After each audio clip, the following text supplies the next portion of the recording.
Magandang gabi po sa inyong lahat. Weather update tayo sa lagay ng panahon ngayong gabi.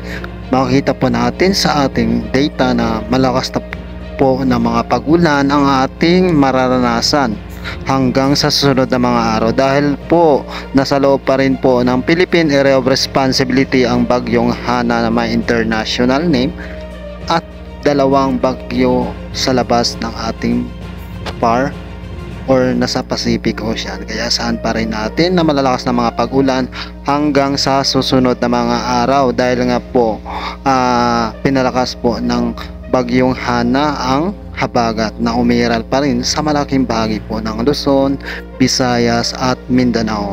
Makita po natin sa ating data na dalawang bagyo ang ating makita na sa bahagi po yan ng Taiwan.